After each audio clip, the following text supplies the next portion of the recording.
off-gridder.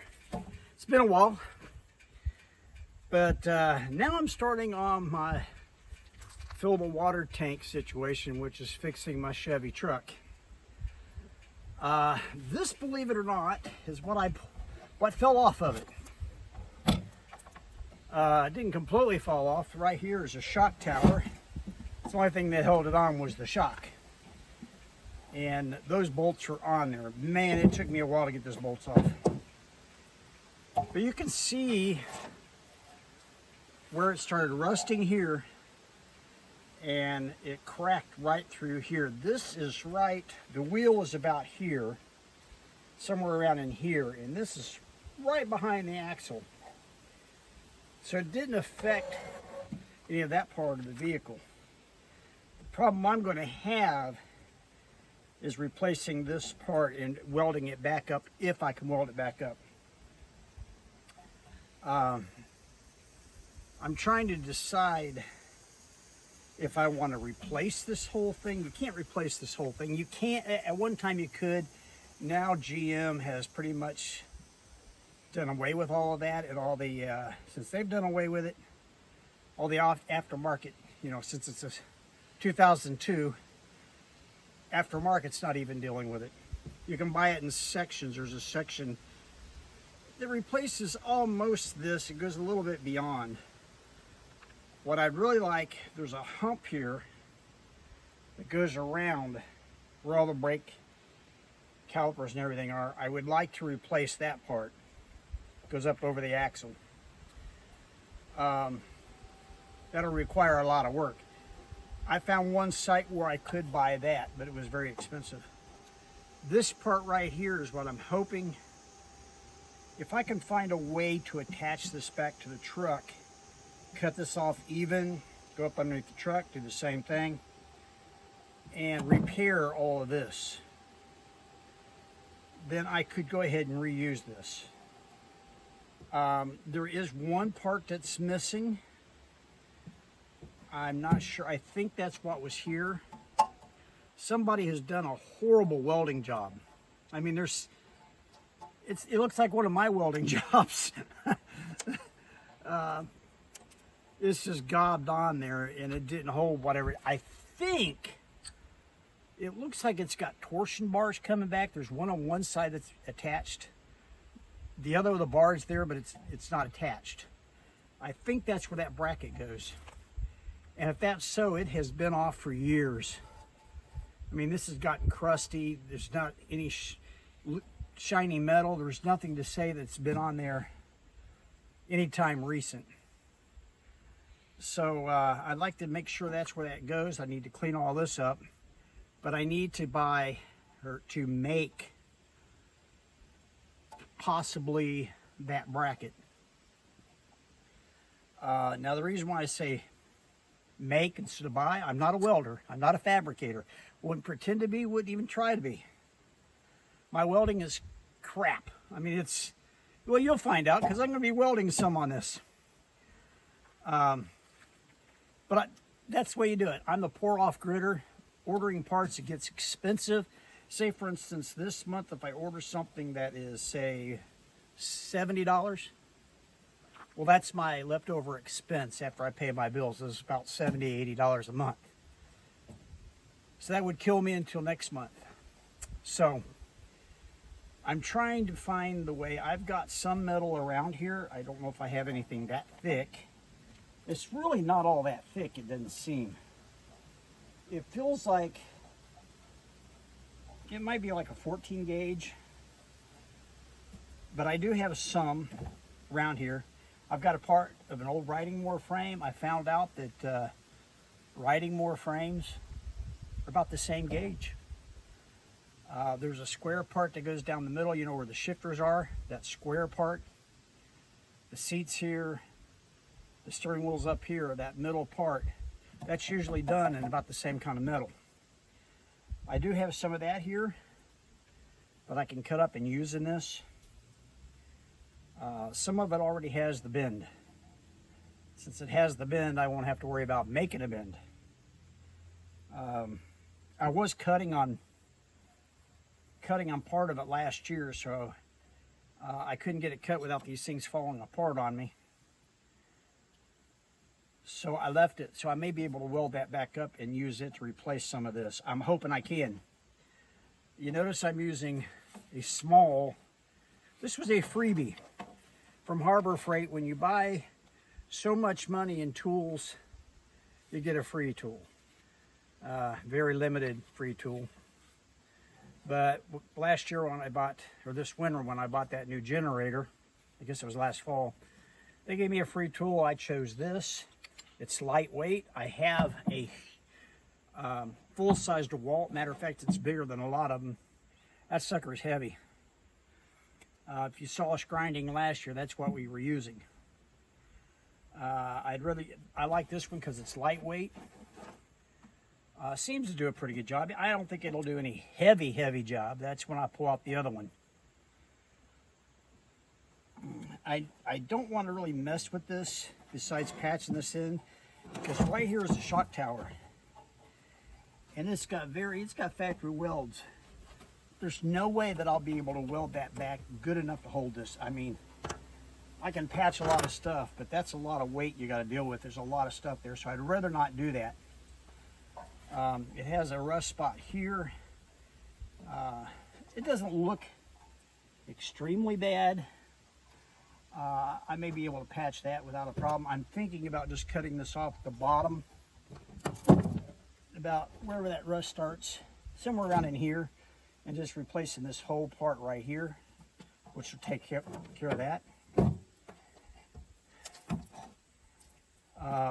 The other thing I've got to do, this right here is the body mount for the rear of the truck bed.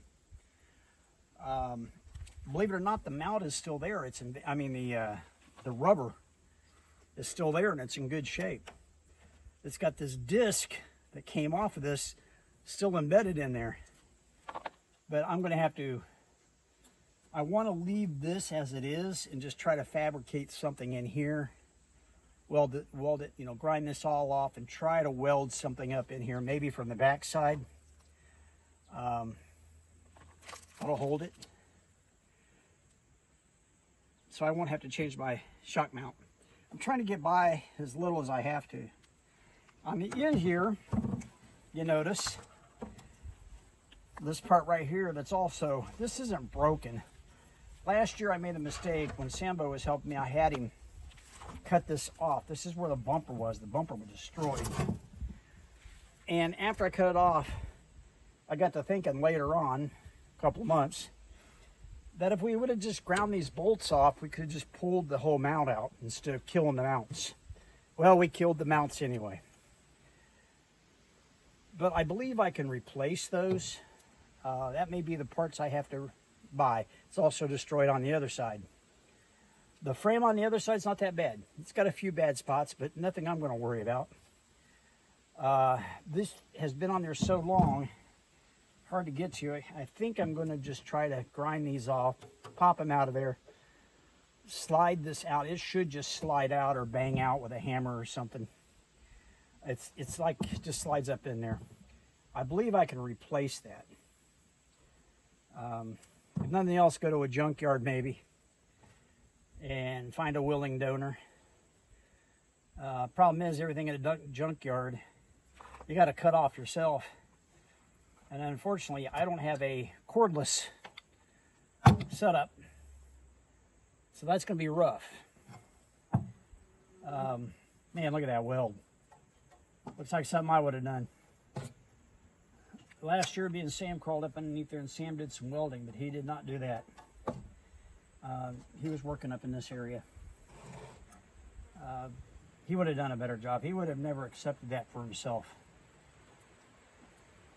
But I'm going to have to find out what that bracket is and duplicate that bracket. So you see, I got my work cut out for me.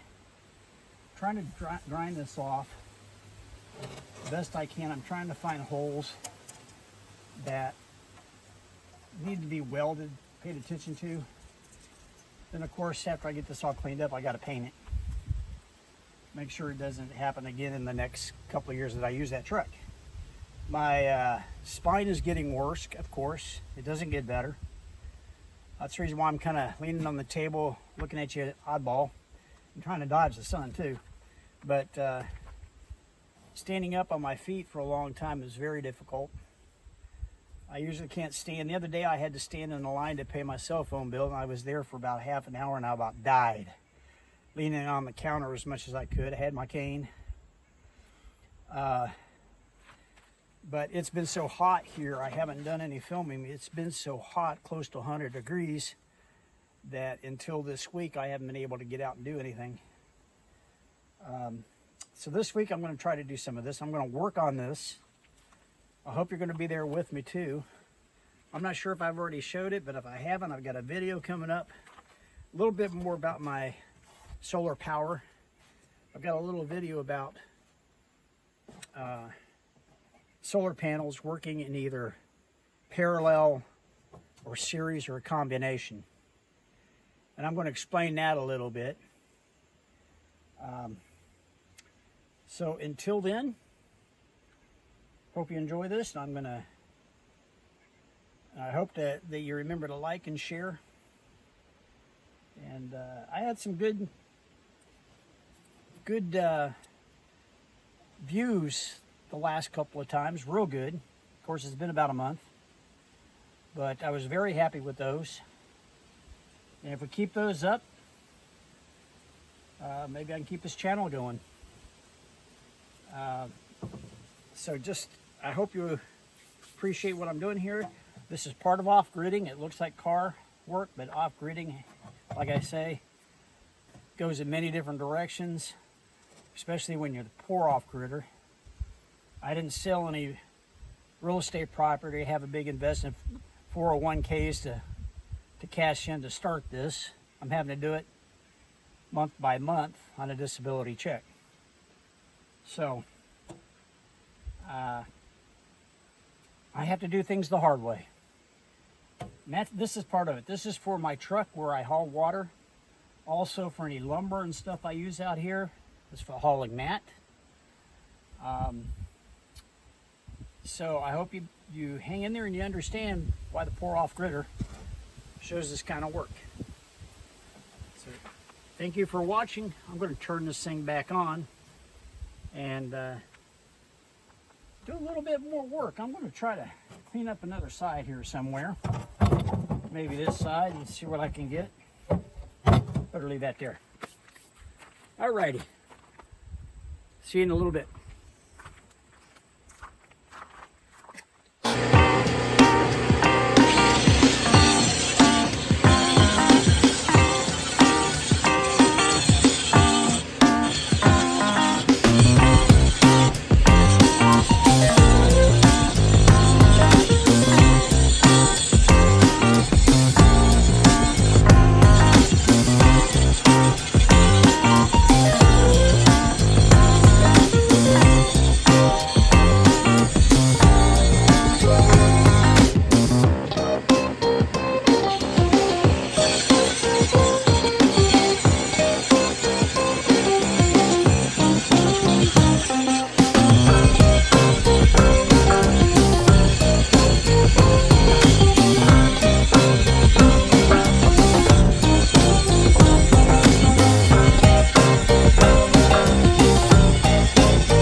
Okay, I'm done with what I'm going to do today. My back is done give out. But what I've done, I started cutting here to see how much metal. I'm losing a lot of metal there. It's very thin. I'm going to cut this off here. Take this whole cap off. If you noticed, I cut this off back here too. Got into real good metal here. But I'm going to cut that off right in there so I can replace this whole section. With this cap piece, which is still good metal, I think I may just put that back here. And it looks like about the right length. Weld that back in here so I can just put a square piece in here with a fold. I also cut out this part here. I'm starting to figure out what to do here. I've got to even this out. I'm into good metal now. But down here is the problem. This is a thinner metal. Why they use that is probably why it rusted out, because it's thinner than the rest. You can't see that on there, but right here there's a place that is actually factory cut. There must have been like one of these expansion holes or something there. But then it starts rusting again from here on down to here. It looks like it was just waiting for an accident. But I wish I could replace this whole piece because it's even rotten inside. But I can always weld a plate inside of there. See if that would help. If I can clean it up, that is. But right now, that's all I'm going to do. My back is already given out. I'm having to do this the poor way because, you know, the pour off gritter. This is off of a 2002 Chevy Avalanche. Everything I can find is supposedly the same frame that is on regular 2002 up to, I think it's like 98 up to 2005 or 6. They all use the same one. But from what I notice, the mounts are different. So to order one is very difficult. Like I said before, they hardly even carry it. So I've got to really replace this. I got to start working on it and welding parts in. So I hope you enjoyed this little bit. Please, if you got any suggestions, go ahead and write them. I don't get offended. You'll probably tell me I'm doing this all wrong, but hey, this is the only way I can do it on the pour-off gritter. So I hope you like, share, and subscribe. And until then, we'll see you next time.